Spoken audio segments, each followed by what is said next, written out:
Estar aqui de novo na campus. Eu vou falar a mesma coisa que falei o ano passado ali. Quem estava o ano passado vai achar repetitivo esse começo. Eu venho na Campus Party há muitos e muitos anos já. Acho que acho que na primeira eu não fui, mas na segunda em diante tudo eu vim. E já dei muita palestra aqui, é legal pra caramba. Quem é a primeira vez que está na campus? Caramba! E aí, estão gostando? É? Estão de campuseiros aí acampado? Como que tá? É? Legal pra caramba. Quem veio em mais de 5 Campus Party? Caramba, tem pouquinho, gente. Tá beleza, então. Então tá ótimo. Espero que vocês gostem aqui. Vou bater um papo com vocês sobre um tema complicado. E para medir o grau de hostilidade da plateia, vou fazer algumas perguntas. Quem acredita que existe vida no universo? Qualquer vida. Beleza. Então, tem a nossa, né? Tirando a nossa, tá. Quem acredita que exista vida inteligente no universo? Bastante gente. E que nos visite. Aí é pouco, hein? E quem não respondeu nada? Porque tem gente que não respondeu nada. Muito bem, mas é isso aí mesmo, galera. Desde muitos e muitos anos, né? Aliás, séculos, o ser humano, ele tem essa, vamos dizer assim... essa ideia, né? Será que nós estamos sozinhos no universo? E olha só que interessante, né? Eu marquei essa palestra aqui na Campus Party e eu nem sabia do que ia acontecer ontem. Todo mundo sabe o que aconteceu ontem? É pouca gente que sabe. Então, ontem aconteceu um negócio histórico para quem pesquisa esse lance de vida no universo, mais para o lado da ufologia, que eu vou falar depois para vocês. Mas, como vocês estão vendo aí, desde muito e muito tempo, tá? Se acredita, desde lá com Pitágoras e tudo mais, que poderia existir outra vida espalhada aí pelo universo, tá? O Aristóteles, que foi um cara muito importante, ele negava a existência de outros mundos. Isso que era muito legal antigamente, né? O pessoal olhava para o céu e via aquelas estrelas ali, aqueles pontinhos lá. Teve as primeiras pessoas que tiveram a ideia de que aquilo lá eram outros sóis como o nosso. Um dos caras mais importantes nessa história toda foi um cara chamado Giordano Bruno, que acabou até sendo queimado por conta das ideias dele de pluralidade dos mundos, que a gente chama, que já eu vou falar para vocês. Mas muito bem, nesse período aí surgiram ali 2 escolas, tá, sobre a vida no universo. Uma que a gente vê até hoje, que é a do design, tá? E vocês vão ver como que isso tem muita relação com o design inteligente, que tem uma galera que defende hoje. E a outra que é a pluralidade, que é essa de ter muitos mundos espalhados por aí, né? Então veio uma escola que era a chamada Plutarco, que defendia a premissa do design, que a Terra não era privilegiada, que os corpos celestes não estão posicionados naturalmente e que existia alguma coisa que ajustava aquilo ali. Olha só, hein? Toda essa ideia que a gente vê, essas loucuras de hoje aí. Aliás, tem alguém aqui, ninguém aqui acredita no design inteligente não, né? Senão vão me matar, mas tudo beleza. Outra pergunta importante aqui, que eu esqueci de fazer. Todo mundo aqui acha que a Terra é redonda, né? Acredita pelo menos. Tá, beleza, tá. Bem, uma outra coisa que esse pessoal pensava é que a Lua, eles olhavam para a Lua e falavam, caramba, a Lua deve ter muita vida na Lua, ela deve ser um negócio muito parecido com a Terra. Isso aí foi mudar muitos e muitos séculos depois só, tá? E aí, ó, uma frase muito interessante é essa aí, ó. Se a Lua não tem vida, ela não teria proposta nenhuma de existir. Olha só como o pessoal pensava, tá? Ou seja, é inconsistente lá com a teoria do design inteligente.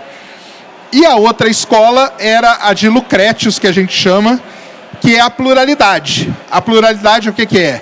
A Terra não é privilegiada, a Lua ela poderia ter vida igual à Terra, nesse ponto eles concordavam, só que eles já acreditavam numa teoria atômica, na verdade foram os primeiros, né? E não existia design, mas sim incontáveis mundos, implicando até na pluralidade da inteligência. Olha só que interessante, hein? Isso nós estamos falando de muitos séculos atrás, tá? Isso não é coisa recente, não. Muito bem. Aí, o pensamento veio mudando, né? Surgiu o pessoal da igreja, entre eles Santo Agostinho, foi um cara muito importante, São Tomás de Aquino também, tá? E até chegar na época de Copérnico, tá? A igreja, ela recusava aceitar que a vida poderia existir em outro lugar. Aliás, esse é um tema muito interessante, é uma pergunta que eu sempre faço para a galera da religião, né? Que é como eles se sentiriam se a gente por acaso descobre que tem outra vida no universo. O que ia dar mais problema? Talvez nas religiões. Tá? Porque tem muita religião que defende que só pode existir a gente, que o ser humano é especial, outras que não, que devem ter vários. Então poderiam surgir várias outras religiões poderiam ser extintas, isso ia dar uma confusão assim, realmente gigantesca nessa história toda. E aí veio um cara chamado Copérnico, né? E o Copérnico foi um cara muito importante, fez toda a revolução copérnica lá que a gente conhece, e a teologia acabou se misturando lá com as ideias daquela turma de Plutarco lá. Por isso que tem o lance do design inteligente. Lembra que eu falei que tudo tem uma origem lá? Então a origem está lá atrás, lá bem muito atrás, tá? Muito bom. Aí depois veio Copérnico, veio Darwin, né? E aí veio toda uma outra corrente, digamos assim, filosófica, beleza? E aí chegamos, né, no século XIX. Muito bem. Até aqui, tudo era muito complicado. O telescópio tinha sido inventado astronomicamente, a utilização dele ali em 1610. Eram telescópios muito ruins, tá? Muito ruim mesmo. O máximo que você via eram as luazinhas ali orbitando Júpiter, era alguma coisa que Saturno tinha ao redor, ninguém sabia muito bem o que era.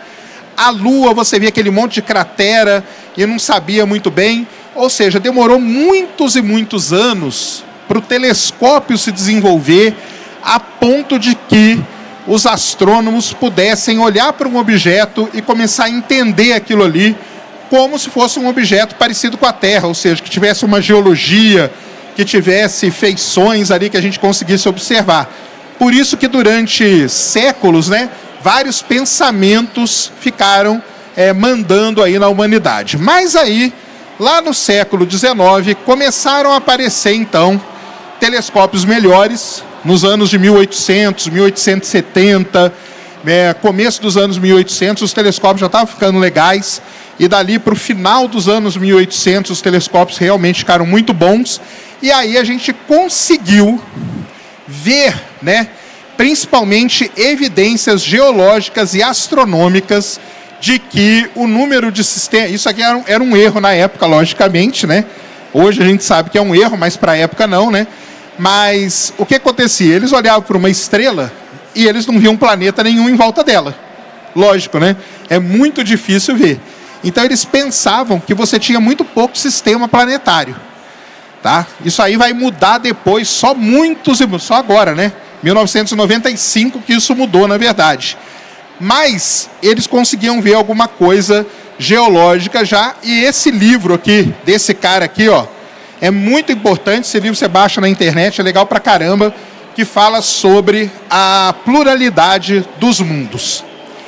E aí, o que acontece? Nesse negócio de procurar a vida pelo universo, a primeira coisa que a gente tem que saber é como que a vida surgiu na Terra. E isso é muito complicado. Muito. Existem várias e várias hipóteses de como a vida surgiu na Terra, mas a primeira vez que isso foi estudado a sério foi nesse experimento aqui, chamado experimento de Miller-Urey, que era o seguinte: na Terra primitiva, você teria bolsões esses bolsões de água, tipo pocinhas d'água. Nessas pocinhas d'água você teria ali alguns elementos químicos, amônia, metano, entre outros, fósforo, potássio e tudo isso. Algum tipo de energia muito grande, que no caso seriam raios de tempestades, bateriam naquela pocinha d'água e aquilo daria início ao processo de formar proteínas, células e assim por diante. Isso era uma ideia. E aí, esses caras aqui resolveram fazer um experimento. É um dos experimentos mais importantes que tem. Então, esse experimento que está aqui é o experimento de que mostrou uma das maneiras de como a vida pudesse ter surgido na Terra. Ou seja, basicamente eles colocaram água CH4, NH3 e H2 num tubinho de ensaio, pegaram aquele tubo de ensaio, colocaram uma descarga elétrica nele, que era para imitar o quê? Os raios batendo na pocinha d'água, e viram o que ia formar. E acabou formando. Começou ali até um processo de formação de aminoácidos e tudo mais, e os caras falaram, caramba, aquela ideia lá de que a vida pode ter começado desse jeito, legal pra caramba, realmente funciona. Eles provaram isso em laboratório. E aí, o que eles pensaram? Se na Terra aconteceu isso, se a gente tiver algum outro planeta aí pelo universo, será que não pode acontecer a mesma coisa? Poderia acontecer a mesma coisa. Então, é assim que os pensamentos vão mudando, tá? Só para vocês terem uma ideia de como esses pensamentos vão mudando. No mesmo momento que os caras estavam fazendo isso, um cara muito importante chamado Percival Lowell fundou um observatório nos Estados Unidos chamado Observatório de Flagstaff. Qualquer um pode visitar lá, é bonito pra caramba, é um lugar lindo que fica no Arizona. E ele começou a observar Marte. E quando ele olhava para Marte, ele via aquelas linhas ali, ó. Só que ele não via só as linhas, ele via essas coisas aqui mais escuras. O que ele pensou na hora? Que eram o quê? Sistemas de irrigação. Então, na cabeça, lembra, o cara fez um experimento lá mostrando como que a vida poderia surgir. Na mesma época, mais ou menos, o Percival Lowell está vendo isso aqui. E ele falava o quê? Que existiriam seres lá em Marte inteligentes ao ponto de fazer sistemas de irrigação. E quando ele olhava, depois de um tempo que passava, que era numa época, que era em outra, os canais mudavam de posição e os oásis ali, aquelas manchinhas escuras, também. Qual que foi a ideia dele? Que eram povos nômades, que eles iam mudando no planeta. E aí você vai pensar, você acha que isso perdurou por quanto tempo essa ideia aqui? Eu falo isso hoje, parece um absurdo, não parece? Mas na época, essa ideia aqui do Percival Lowell, ela durou até 1965. Ou seja, até ontem, né? Na nossa história aí. Só quando a primeira sonda da NASA passou por Marte e viu que não tinha oásis, floresta, nada disso, é que os caras falaram, cara, tem alguma coisa muito estranha em tudo isso, tá? Mas isso aqui era o Percival Lowell. Isso aqui foi em 1904, coisa do tipo. Mas os caras não se conformaram com isso. Eles falaram, cara, Marte, a gente olha para Marte, vem as fotos da sonda, parece que teve rio ali, parece que teve um monte de coisa. Ah, não tem por problema. Em 1976, a NASA mandou 2 missões para Marte, as missões Viking, ou Viking, como a gente chama. E ela fez um experimento muito legal. Ela respirou o ar marciano e tentou ver se existiria alguma coisa com vida ali. Alguém sabe qual que é o resultado desse experimento? Inconclusivo até hoje. Olha só que interessante. Mas por quê? Muito provavelmente o nosso equipamento, que é esse cara aqui todo complicado, que nós mandamos para Marte, quem ajudou no desenho desse equipamento foi o Carl Sagan.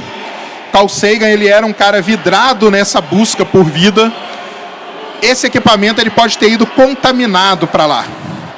A gente não tinha esses protocolos todos e tudo mais, então pode ter caído ali algum micro-organismo, alguma coisa, e na verdade a vida que o equipamento viu em Marte era uma vida aqui da Terra. Mas se não me engano, há umas 3 semanas atrás saiu um artigo na Scientific American, onde o pessoal, de vez em quando, eles retomam isso aqui. Porque como o experimento ele é inconclusivo, tem muita gente que acha que nós encontramos a vida lá, mas nós não demos bola para aquilo, entendeu?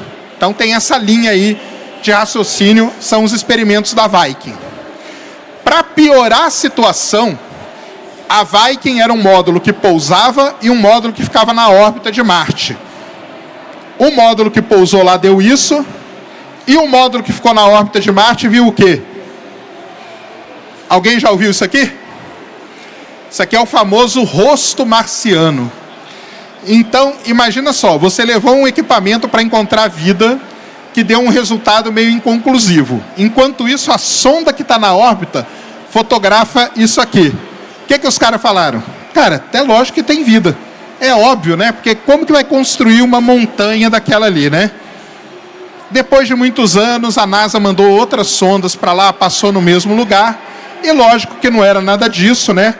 O rosto marciano nada mais era do que uma montanha, tá? Aí o que aconteceu? A exploração marciana, não sei se vocês sabem, depois disso aqui ela parou.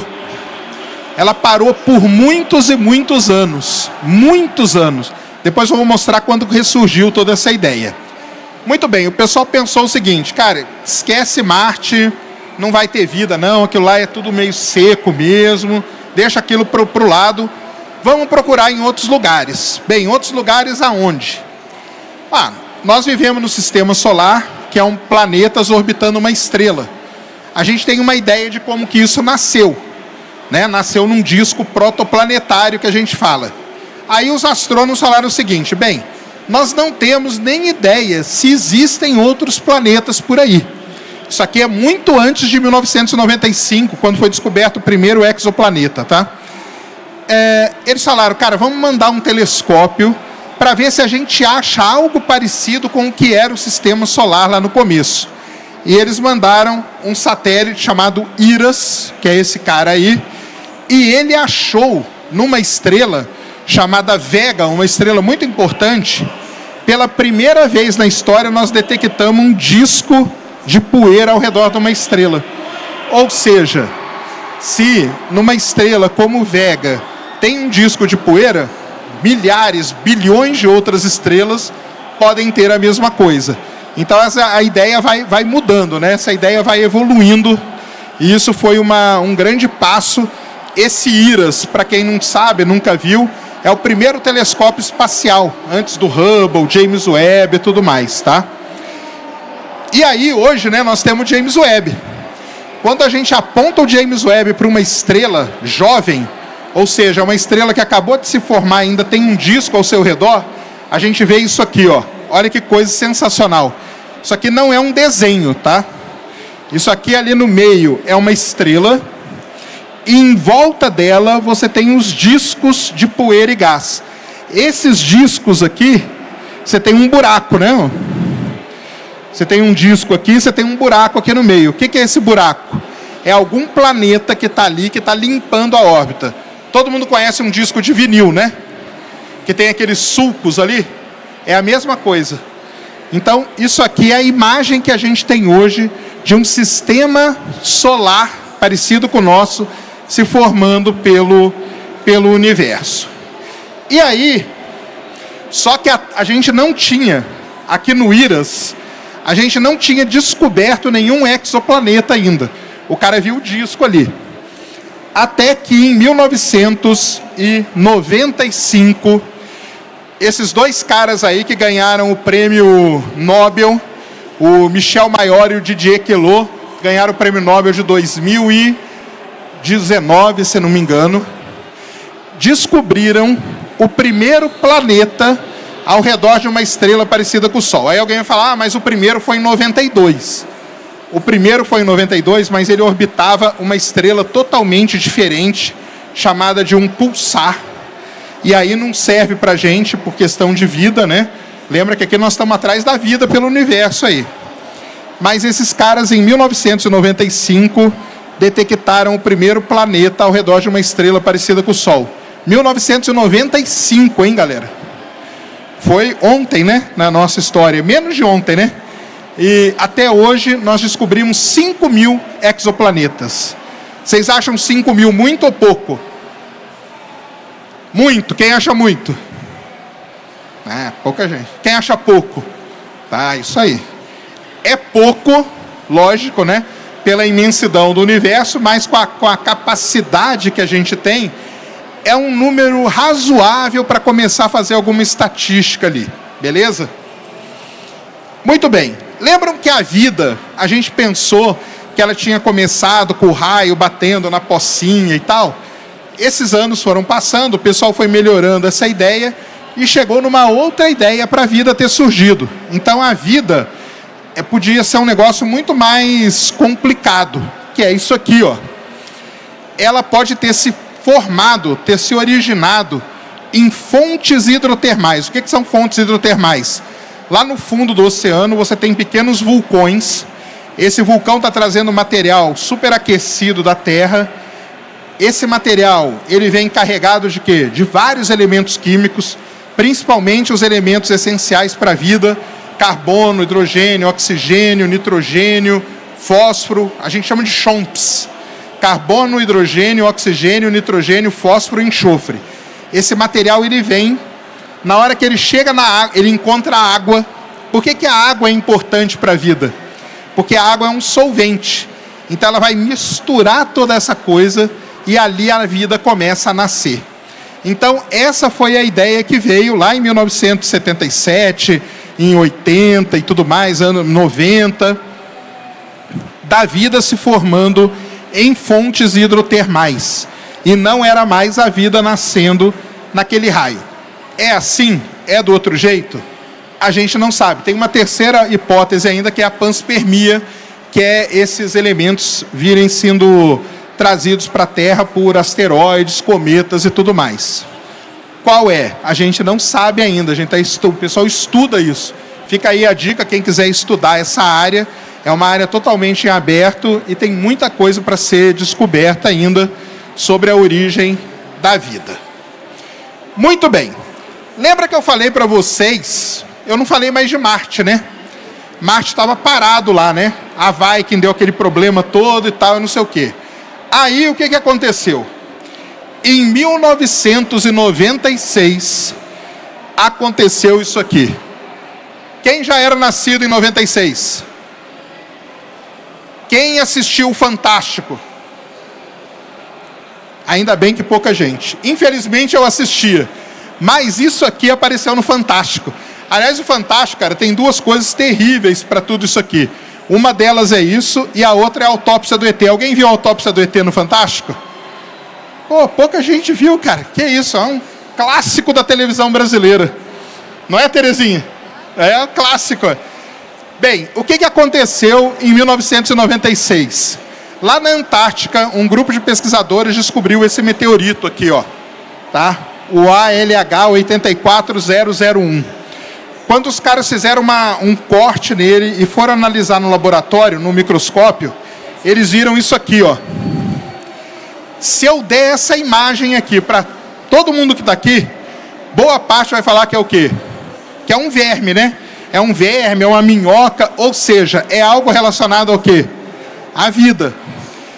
E foi exatamente isso que o Fantástico falou em rede nacional de televisão em 96. Falou que a gente tinha descoberto vida em Marte. Não descobrimos, mas isso aqui foi muito importante, sabe por quê? Lembra que Marte estava parado lá? Graças a esse meteorito aqui, é que retomou toda a exploração marciana. Então, em 97, nós mandamos o Sojourner, que é aquele robozinho. Depois, em 2004, o Spirit Opportunity. Depois, em 2012, o Curiosity. E agora, em 2020, o Perseverance. graças a isso aqui, ó, a essa imagem aqui. Se não fosse ela, provavelmente Marte ia estar jogado num canto ali até hoje, tá? Tem vida, não tem? Ia ficar essa discussão. Mas essa imagem aqui é que trouxe essa coisa para a cabeça de novo. Só que mesmo assim, Marte, água na superfície, a gente sabe que não tem, a gente não vê. E a gente viu, na ideia do pessoal ali das fontes hidrotermais, que a água é muito importante, certo? E aí vem uma outra grande descoberta feita pelos astrônomos, que foram os chamados mundos oceânicos. Então, nós descobrimos que Encélado e Europa, pelo menos esses dois, eles têm o quê? Eles têm uma crosta de gelo. Embaixo dessa crosta você tem um oceano, e esse oceano está em contato com o núcleo desses satélites. Em Encélado, a luazinha de Saturno, uma luazinha que tem 500 quilômetros de diâmetro, bem pequenininha, os pesquisadores já descobriram que lá tem as tais das fontes hidrotermais. Isso é muito bom, por quê?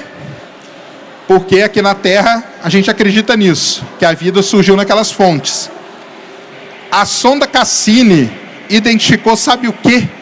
Nessas plumas que são ejetadas aqui, quando ela passou aqui no meio, ela descobriu os chomps. Ela descobriu que Encélado, além de ter água, além de ter fonte hidrotermal, tem o quê? Todos os elementos para a vida.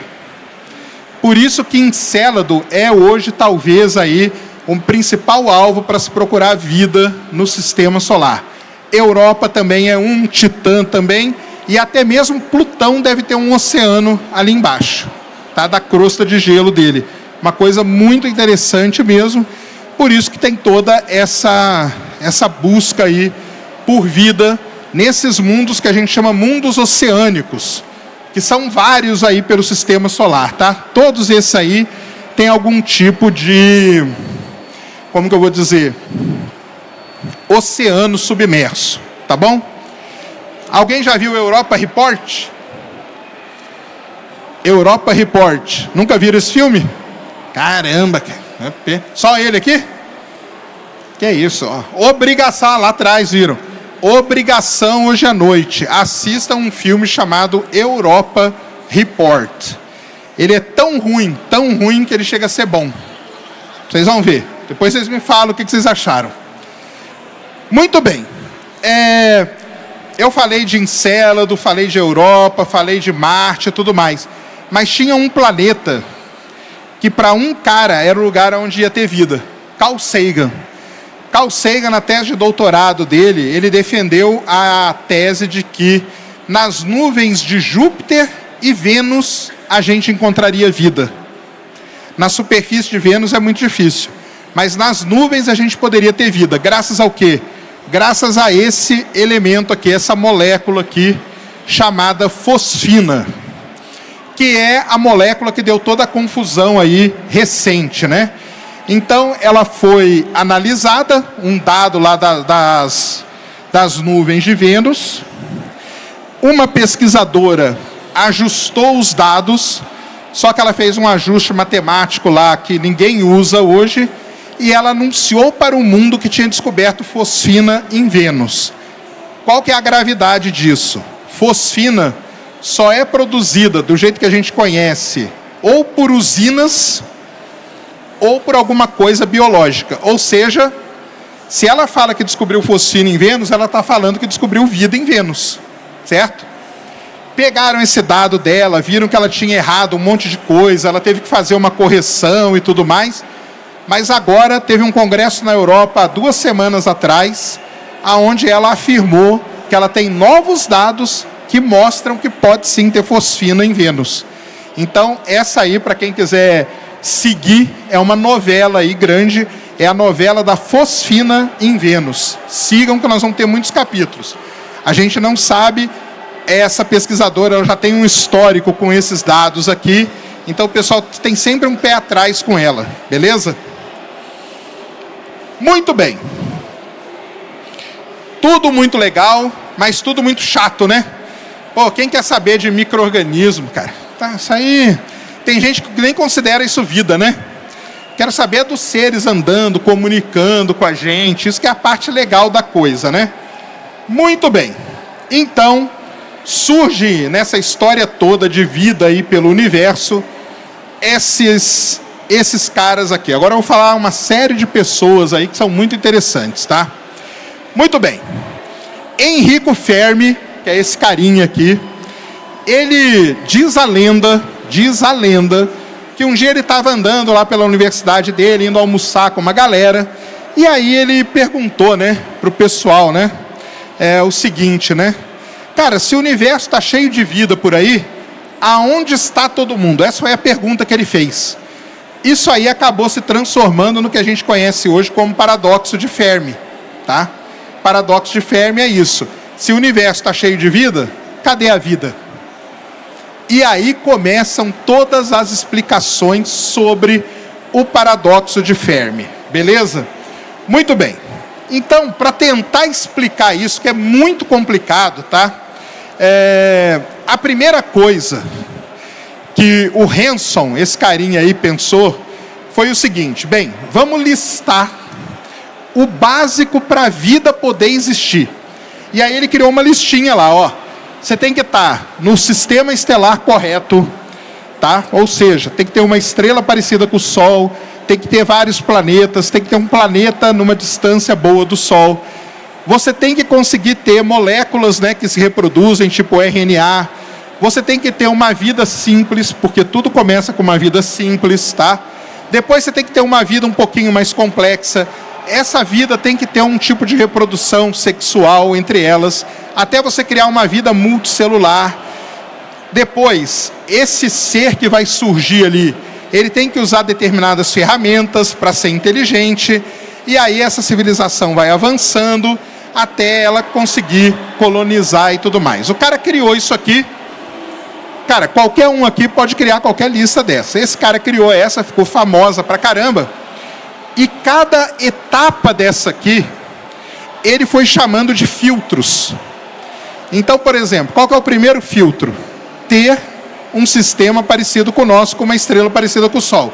Ah, esses todos aqui não tem. Então, o primeiro filtro já limpa uma galera.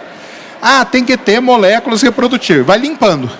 Então, ele criou essa ideia que a gente tem hoje, que é a ideia dos filtros, ou dos grandes filtros, tá? Que para a vida, né, chegar a algum estágio, ela tem que ir passando pelo grande filtro. Então, imagina que é isso aqui, ó. Você começou com a vida lá, um monte de vida. Todos os planetas têm vida. Aí o tempo vem passando, ó. O tempo vem passando, as espécies vêm avançando e tudo mais. De repente, ela vai encontrando barreiras, tá vendo? E algumas vão ficando para trás, algumas não vão passando, e outras vão passando por esses filtros, até que chega num momento em que você tem lá um determinado número de planetas onde possa ter vida. Agora aqui tem uma diferença, tá? Aqui é vida inteligente. Não é mais micro-organismo, nada daquilo. Agora é vida inteligente. Então, essa é mais ou menos a ideia que a gente tem do tal do grande filtro. E aí tem vários problemas, tá? O primeiro deles é o seguinte: bem, o filtro, a gente já pode ter passado pelo grande filtro. Será que a gente passou pelo grande filtro? A gente não sabe. E se a gente foi a única civilização que conseguiu passar? Então, todas as outras que existiam morreram. Então, qual que é a resposta do paradoxo de Fermi? Nós somos os únicos aqui, porque todas as outras morreram e nós não vamos encontrar mais ninguém. Beleza? Essa é uma resposta possível. Tem a resposta também de que algumas civilizações passem pelo grande filtro, mas aí elas estariam tão longe que a gente jamais conseguiria se comunicar com elas. É uma outra resposta. E tem uma que é a pior de todas, que nós não passamos pelo grande filtro ainda. E aí a gente pode ser uma próxima civilização a desaparecer ali, e vai ter alguma que vai passar, nós nunca vamos ficar sabendo. Então, isso é uma das maneiras de você pensar o paradoxo de Fermi. Lembre que a pergunta é: onde está todo mundo. Pode ter todo mundo morrido, pode ninguém ter morrido ainda, mas nós vamos ser os próximos a morrer, pode ser que está todo mundo muito longe. Então são ideias que vão passando por aí. E aí, o que acontece? Junto com essa ideia aqui da civilização e evoluindo no universo, um russo muito importante, chamado Kardashev, lembra que eu falei, eu vou falar alguns nomes aqui para vocês, tá? Um cara muito importante chamado Kardashev, ele bolou isso aqui, ó. Ele bolou as civilizações de Kardashev. Então, o que são civilizações de Kardashev?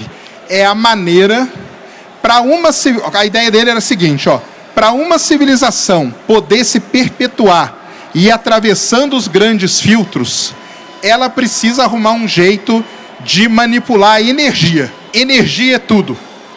Então, ele pensou em 3 tipos de civilização. A tipo 1, que é consumir toda a energia do planeta, e aí nós vamos conseguir viver por um bom tempo. A do tipo 2, que é consumir toda a energia da estrela, aí nós vamos conseguir viver por um bom tempo. E a do tipo 3, que é consumir toda a energia da galáxia, ou seja, pegar todas as estrelas da galáxia e a gente consumir a energia dela. O ser humano, nós, não somos nem civilização tipo 1. Tem um pessoal que diz que a gente é 0,6, 0,7, uma coisa assim. Depende do balanço energético que você faz aí. Mas isso aqui é a escala de Kardashev, que é muito interessante mesmo. Então, ó, primeiro nome, Fermi, que fez lá o paradoxo, a ideia dele. Aí, junto com ele, veio o Hanson, que bolou aquela ideia toda. Aí veio o Kardashev, que bolou isso aqui. E aí, no meio de tudo isso, tinha um físico lá, um físico teórico, que falou, cara, mas tem um jeito da gente consumir a energia da estrela. E aí surgiu o que a gente chama de esfera de Dyson.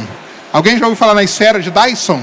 Então, esse cara aí foi o cara que, baseado num livro de ficção científica, ele bolou a esfera de Dyson. O que é a esfera de Dyson? Você coloca placas ao redor da sua estrela, suga a energia dela e leva a energia dela para o seu planeta. E aí você consome a energia daquela estrela. Você faz isso em todas as estrelas da galáxia, você consome a energia da galáxia. Então essa era a ideia do Dyson, aquele carinha ali, e foi muito legal. Será que existe algum lugar que poderia ter uma esfera de Dyson? Porque parece uma doideira, né? Aí, o que acontece? Deixa eu pular isso aqui, ó. Em 2015, desculpa, uma astrônoma chamada Tabitha Boyajian observou essa estrelinha ali, ó. A estrelinha tem um nome, chama KIC 8462852. Ficou conhecida como estrela de Thebe, ou da Tabitha. Por que essa estrela é tão interessante? Por causa disso aqui, ó. Ela foi observando a estrela e ela via que a estrela, o brilho da estrela caía muito. Caía 80%, cara. Isso aqui a gente não vê em lugar nenhum. Quando a gente vê um exoplaneta ali na frente de uma estrela, o brilho cai 1%. O dela caía 80%. Aí o que ela pensou? Cara, pode ser muita coisa. Inclusive o quê? Uma esfera de Dyson. Então, de 2015 para cá, esse lance de esfera de Dyson ganhou muita notoriedade por conta da estrela de Tab. Hoje a gente já acha que deve ser uma nuvem de cometas que está ali ao redor dela. Beleza? E aí temos talvez a explicação mais legal sobre o paradoxo de Fermi, que é, não sei se já ouviram falar, na hipótese, né, ou na teoria da Floresta Negra. Quem já ouviu falar na Floresta Negra? Ah, já ouviram, né? Isso aí já ouviram. Vocês estão leram um livro lá do chinês, é isso? Quem leu o livro do chinês? Essa teoria ficou muito famosa o ano passado por causa da série lá de livros, né? Virou série da Netflix também, né? Se não me engano, né? Que é o problema dos 3 corpos. um dos capítulos ou um dos livros é sobre a teoria da Floresta Negra. O que é essa teoria? Então vamos lá. A gente aqui sai e entra dentro de uma floresta. Você vai entrar fazendo barulho, espantando tudo, ou você vai entrar devagarzinho e vai tentar ver o que tem ali da floresta? Qual das opções? A segunda, né? Ou estou errado? Alguém vai entrar correndo dentro da floresta que você não conhece? Ninguém, né? Muito bem. Então você entra ali, você sabe que tem alguma coisa ali. Pode ter onça, pode ter aranha, escorpião, mas você não quer descobrir. Você não tem esse medo? Cara, que tamanho que será que é o bicho que está aí dentro? Eu não sei. Então a ideia da Floresta Negra é essa. O universo pode estar cheio de vida, mas ninguém, nenhuma civilização quer colocar a cara. Por quê? Porque se ela colocar a cara e alguém descobrir que ela está lá e for para cima dela. Então essa é a explicação que é dada para o paradoxo de Fermi. E aí, junto com a Floresta Negra, tem um negócio muito legal. Deixa eu ver onde que está aqui. Ah, tá mais para frente. Espera aí, deixa eu... Que é isso aqui, ó. Depois eu volto lá. Conhecem o sinal WOW? Então, esse aqui é um radiotelescópio, ele não é usado mais, ele chama Big Ear, fica lá no estado de Ohio, nos Estados Unidos.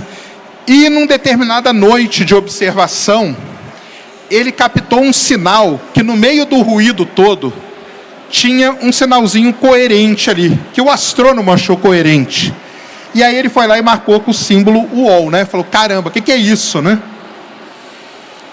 Qual que é a explicação para isso? Aí nós vamos voltar na Floresta Negra.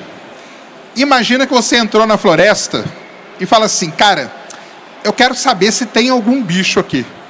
Mas eu não vou entrar fazendo muito barulho. Eu vou balançar um galhozinho aqui, ó. Aí vai que eu balanço um galho aqui e sai um bicho correndo ali na frente. Beleza, eu sei que tem alguém ali na floresta. Uma das explicações que dão para o sinal WOW é essa. É que esse sinal foi mandado por uma civilização. Nós captamos esse sinal. A civilização sabe que a gente captou e ela se escondeu de novo, porque ela não quer aparecer. Por isso que o pessoal fala, por que nunca mais registrou um sinal parecido? Porque ela se escondeu na Floresta Negra.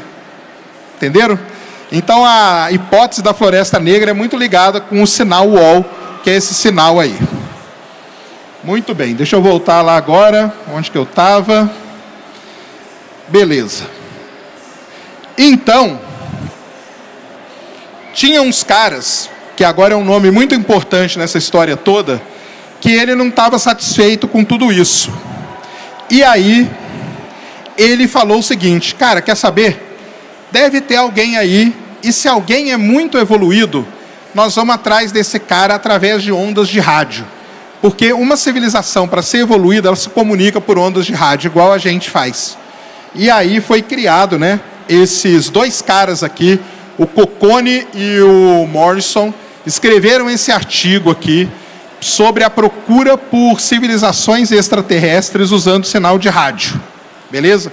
Tá aí o artigo dele, é bonitão, é legal pra caramba. Só que não foram esses caras que ficaram famosos. O cara que ficou famoso nessa história toda foi o Frank Drake. O Frank Drake, ele era diretor dessa antena aqui, que é o radiotelescópio de Green Bank, nos Estados Unidos. Ia ter um congresso nessa antena para mostrar o trabalho que eles estavam fazendo e tudo mais. E o Frank Drake falou o seguinte, quer saber, cara, eu vou escrever aqui num papel o que seria preciso para encontrar uma vida inteligente. E aí ele começou a enumerar várias coisas. Na hora que ele viu, ele tinha chegado num negócio que todo mundo aqui deve conhecer, a famosa equação de Drake. Então foi assim que a equação surgiu. O primeiro trabalho desse radiotelescópio foi chamado Projeto OSMA, inspirado até no Mágico de Oz. Tudo tem umas ligações, né? E foi um projeto que apontou essa antena para várias estrelas, mas não descobriu nada, tá? Não descobriu nada, a não ser, né, em 8 de abril de 1960, eles viram que tinha uma aeronave voando ali que estava interferindo no sinal. Aí o Drake ficou meio chateado, né, que eles não tinham descoberto nada, e ele resolveu bolar um projeto muito maior. Teve o Osma 2, que esse aí é o equipamento, tá? Esses aí são os receptores de rádio que ele tinha. E aí ele bola um negócio muito legal. Bem, ele tinha escrito aqui a equação de Drake, para quem nunca viu, né? Qual que era o lance da equação de Drake? Calcular o número de civilizações inteligentes no universo. E aí ele foi listando tudo.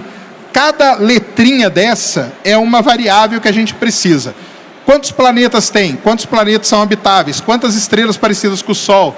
E aí você vai indo e numerando. Na época do Drake, 1960, a gente não tinha descoberto nenhum exoplaneta. Hoje a gente já tem quantos? 5.000. Então tem algumas dessas variáveis que hoje a gente consegue chutar alguns números. Chutar. E aí quando a gente chuta baseado na melhor opção que a gente tem, a gente chega nesse número aqui, ó. De acordo com a equação de Drake, com o que a gente conhece hoje, a gente teria aí 23 civilizações espalhadas pela nossa, aqui no caso é a nossa galáxia, tá? 23 civilizações inteligentes de acordo com a equação de Drake. Vocês acham muito ou pouco? Pouco? Quem acha pouco? Quem acha muito? Caramba, tá dividido aí, tá vendo? Quem não acha nada? O resto, né? Tá certo. Bem, é como eu falei, é chute, né? Então, à medida que vai descobrindo mais coisas, esses números aí vão melhorando. Para melhorar esse número, a gente tinha que ampliar o projeto. E aí o Drake chegou a criar um projeto muito famoso chamado SETI, Search for Extraterrestrial Intelligence. Quem é mais antigo aqui já deve ter usado o computador em casa para ficar vasculhando o dado do projeto SETI. Ele tinha um projeto que chamava SETI at Home. Você deixava o seu computador ligado lá e ele ficava processando dados do projeto SETI no computador. Só que ele não nasceu assim. Ele nasceu num projeto da NASA chamado Cyclops, que é esse cara aí, que iam ser 1.500 antenas, que é isso aqui, ó. Esse era o projeto. Era um projeto que ia custar o mesmo valor do James Webb, 10 bilhões de dólares. Aí, lógico que não foi para frente, né? Porque, cara, você acha que vocês vão encontrar ninguém aí? Vocês querem fazer um negócio desse? Não foi para frente, mas virou o projeto SETI que a gente conhece hoje e que desenvolve receptores de onda de rádio que a gente coloca nos grandes radiotelescópios do mundo para tentar procurar por alguma civilização inteligente aí. Sinal UOL aí que eu já falei para vocês, tá? E aí surgiu um negócio muito mais interessante. Ouvir não estava dando certo, cara. Ninguém quer falar com a gente. Então o que nós vamos fazer? Vamos mandar uma mensagem para eles. Olha como nós somos espertos, né? E aí surge o primeiro projeto MET, que é Message for Extraterrestrial Intelligence.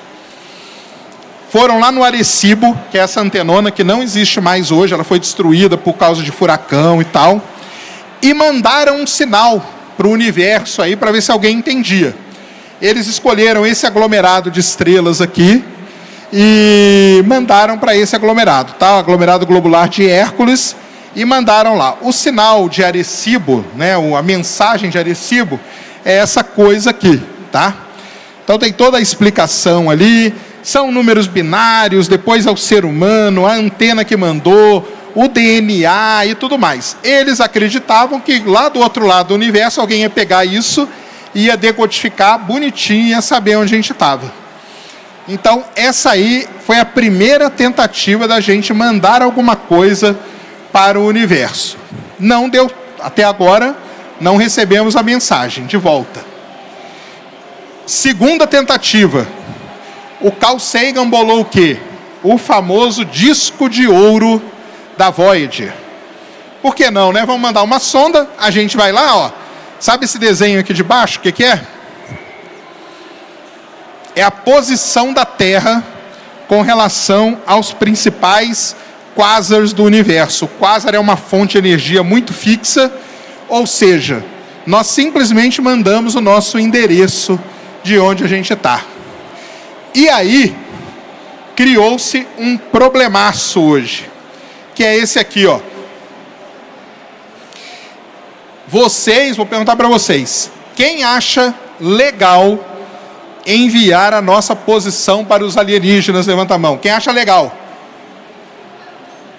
Pouquíssima gente. Quem acha que a gente não deveria fazer isso? Tá vendo só? Esse é o grande problema que tem. É uma discussão hoje ética que existe, tá? Manda ou não manda a nossa posição? Pô, a gente está aqui ouvindo, não ouvimos nada, quer dizer, vamos mandar, cara. Vai que os caras vêm aqui. E se eles vierem e serem hostis com a gente? Opressores, matar todo mundo. E aí cria essa confusão toda. E isso é uma discussão que está tendo hoje, porque tem vários sistemas de antenas aí que o pessoal está querendo mandar mensagem, mas estão sendo bloqueados por essa discussão toda que está acontecendo. Beleza? Muito bem. Aí surge recentemente um cara muito interessante nessa história toda, chamado Avi Loeb. Alguém já ouviu falar no Avi Loeb? Avi Loeb é um astrofísico de Harvard e ele tem a ideia de um projeto muito legal, chamado Projeto Galileu. O que é o Projeto Galileu? O Projeto Galileu, ele quer construir uma câmera de altíssima definição para fazer imagens de objetos de outro sistema planetário que entra na Terra. E aí tem um cara chamado Oumuamua, tá? Que ele visitou aqui o Sistema Solar. E a ideia do Avi Loeb é a seguinte: uma imagem vale mais que 1000 palavras. Ou seja, se eu mostrar para vocês aqui, ó, cara, pode jogar 2 horas que eu estou falando aqui no lixo. Eu mostrei, acabou. Não é verdade? Essa é a ideia dele. Então, ele construiu, ele tá procurando ainda grana para colocar esse projeto em prática, tá? Que é construir um detector muito bom para isso. E aqui algumas coisas muito legais desse projeto. A principal é essa aqui, ó. Quando ele publicou esse projeto, muita gente começou a mandar para ele foto. Cara, analisa minha foto. Aí ele falou, cara, eu não quero ver isso. Não é essa foto que eu quero. Não é a foto tremida, feita na TechPix, que a gente brinca. Não é isso que eu quero. Eu estou querendo construir uma câmera de altíssima definição. Então, uma das diretrizes ali do projeto dele é não analisar nada que já aconteceu. Beleza? Muito bem. O Avi Loeb, ele descobriu um objeto que caiu na Terra, que veio de outro sistema planetário. Caiu lá no Pacífico. E ele acabou de voltar de uma missão de lá. E sabe o que ele encontrou quando ele entrou lá? Isso aqui, ó. As esferinhas lá no fundo do mar. Hoje, uma das grandes discussões que tem é o seguinte: será que essas esferas são alienígenas, ou seja, resto de alguma nave alienígena que caiu com esse objeto? Será que é coisa da Terra mesmo e é lixo que ele captou? Ou será que não é nada e tal? Isso é uma grande coisa que está acontecendo hoje. Isso está acontecendo agora, tá? Ele está lá em Harvard estudando essas esferinhas de metais aí, coisa sempre o quê? Atrás de vida no universo. E para terminar, não podia deixar de falar do quê? Dos UAPs. Então é o seguinte, né? Falamos de vida microbiana, chato pra caramba. Falamos lá de projeto 7, equação de Drake. Tudo parece uma viagem dos físicos, né? Físico teórico fica ali imaginando aquelas coisas. Mas tem uma coisa que é muito mais legal do que tudo isso, que é o quê? Os discos voadores. Disco voador não chama mais disco voador, não chama mais OVNI, não chama mais UFO. Ele tem um nome novo, ele chama UAP. O que é UAP?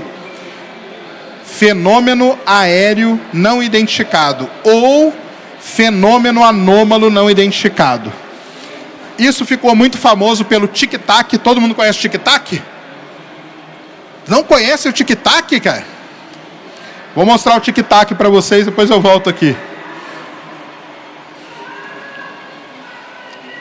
Esse cara aqui é o tic-tac, ó. Em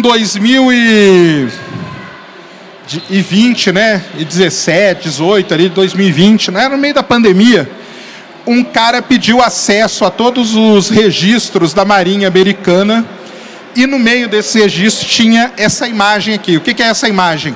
É a imagem feita de um caça da Marinha Americana perseguindo o tic-tac, que é aquele objetozinho ali. Tic-tac mesmo, da balinha tic-tac. Ele ficou apelidado desse jeito, tá? O que é isso? Pode ser várias coisas. Criaram uma comissão no Congresso americano para poder o quê? Estudar isso, analisar isso, entender isso, o que era, tá? Essa comissão, ela fez alguns relatórios, beleza? O primeiro relatório tá ali, ó, entre 2004 e março de 2021. 143 UAPs foram registrados, tá? Um deles, tá, foi explicado como um balão. E aí eles vão aí com várias outras, né? Então, ó, você tem 163 balões ou coisa parecida, 26 objetos e tal. E de todo esse relatório que eles fizeram, o novo aqui, né? De março de 2021 até agosto de 2022, 171 precisam de uma análise melhor. Tem vários problemas nisso aqui. O primeiro é relato. E relato tem um problema muito grande, cara. Porque se eu der para uma pessoa uma imagem, por exemplo, se eu der o tic-tac aqui para alguém, tem várias pessoas aqui que vão falar, cara, isso aí parece um avião de ponta cabeça. Outros vão falar, parece uma bola com não sei o quê. Então o relato, ele não está sendo considerado até que se tenha um padrão para relatar essas coisas, tá? Então isso é muito importante. Muito bem. Depois disso, teve esse incidente aqui nos Estados Unidos. Lá no começo do ano, em fevereiro, foi identificado um objeto no Canadá, um balão, esse aí foi um balão, né? O balão atravessou os Estados Unidos inteiro, foi abatido lá na costa da Carolina do Sul. Vocês lembram disso? Os Estados Unidos usou um F-22, que é o caça mais moderno do mundo, usando a arma mais moderna do mundo para abater um balão. Isso aí virou meio chacota lá nos Estados Unidos e tudo. Depois teve um outro ali, ó, em Montana, tudo mais ou menos na mesma época, tá? Foi uns 2 finais de semana aí. Esse aqui, ó, no Lago Huron, era nuvem. O que aconteceu?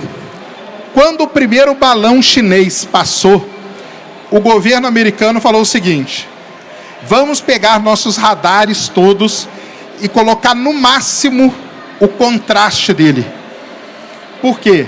Qualquer coisa que passar no radar, passar a uma altura que é perigosa para o tráfego aéreo e passar sobre instalações que eles dizem sensíveis, vão ser abatidas. Eu não quero papo. Isso aí foi a ordem dele.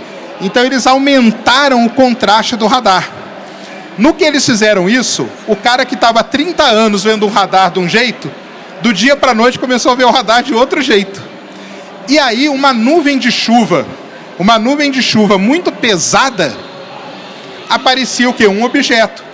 Eles chegaram a mandar um caça atrás de uma nuvem, cara. Entendeu? Então, para você ver a paranoia que esse negócio virou lá nos Estados Unidos. Muito bem. E isso culmina no quê? Culmina nisso aqui, ó. Isso aqui aconteceu ontem, tá? Isso aqui é a sessão lá no Congresso norte-americano. Esse cara aqui no meio, chamado David Grush, há 2 meses atrás, ele deu uma entrevista para o jornal chamado News Nation, falando que ele sabia de pessoas que tinham visto restos de naves alienígenas e corpos alienígenas em alguma instalação do governo americano. O problema hoje é o seguinte: nos Estados Unidos, se você fala uma coisa dessa, você tem que provar. E aí ele foi chamado ontem no Congresso americano e jurou, colocou a mão na Bíblia, fez juramento e, sob juramento, ele repetiu essa mesma história. Qual é o problema de tudo isso? Se ele estiver mentindo, ele vai ser preso. Entre 5 a 10 anos de prisão e vai pagar uma multa milionária aí por ter mentido sob juramento. E se ele estiver falando a verdade? E aí? Bem, o Congresso americano vai ter que provar, vai ter que investigar isso. Qual que é o grande problema nos Estados Unidos? Você tem CIA, FBI, a Marinha Americana, a NASA e a Força Aérea Americana. Essas 5 coisas não conversam entre eles e não ajudam, uma ajuda a outra. Uma não passa documento para a outra, uma nem quer saber da outra. E, ao lado de tudo isso, você tem os congressistas que precisam resolver esse problema aqui. Então, hoje, está uma grande confusão sobre isso. Só que isso aqui, para quem está ligado nessa pesquisa sobre vida no universo, sobre ufologia e tudo mais, isso aqui é uma coisa histórica que aconteceu ontem. Porque nunca, sob juramento, falar na televisão e tal, muita gente já falou, mas com a mão na Bíblia ali, nunca ninguém chegou a afirmar que tinha notícias ou visto, ou alguém que tinha visto. Então, estamos nesse grande dilema. E o dilema começa aqui com o Tic-Tac, que é esse carinha aqui, e com essa outra nave também, que é uma nave que saiu do mar. E ontem, no meio lá da audiência, né, perguntaram se poderia ser a mesma nave. Aí um cara afirmou com certeza. O bom é o seguinte, o cara falou com certeza, né? Aí é muito foda. Mas ele falou, com certeza não, essa nave do mar é uma e o Tic-Tac é outra. Então, fica aí em aberto e eu convido vocês a acompanhar toda essa discussão que vai ter, que vai ser muito interessante, tá? Porque o Congresso americano, hoje, ele já pediu para todas essas entidades que eu falei para vocês liberarem tudo que eles têm a respeito disso. Porque eles têm que provar. Porque senão o cara tá falando ali, mentindo, tá fazendo aquele bando de congressista, né, de besta, né, de trouxa, e fazendo todo mundo também meio de trouxa. O negócio foi transmitido para o mundo inteiro ontem. Então é um negócio muito complicado.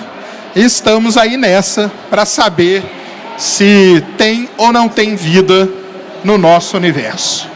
Beleza? Pessoal, desculpa aí, passei um pouquinho do tempo aqui, mas era isso que eu queria falar para vocês. Aí espero que vocês tenham gostado. Valeu demais!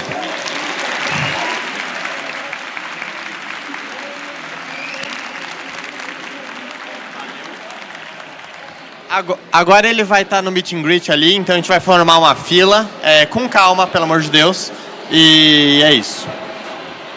Só um minutinho aqui, ó, sentem aí que eu vou fazer uma foto aqui, ó. Ó, vou ficar ali do lado, mas não vamos xingar não, tá? É quando fala desse tema aí, não tem jeito, né? Deixa eu ver se eu consigo aqui pegar o máximo. Levantem a mão aí, ó. 1, 2, 3.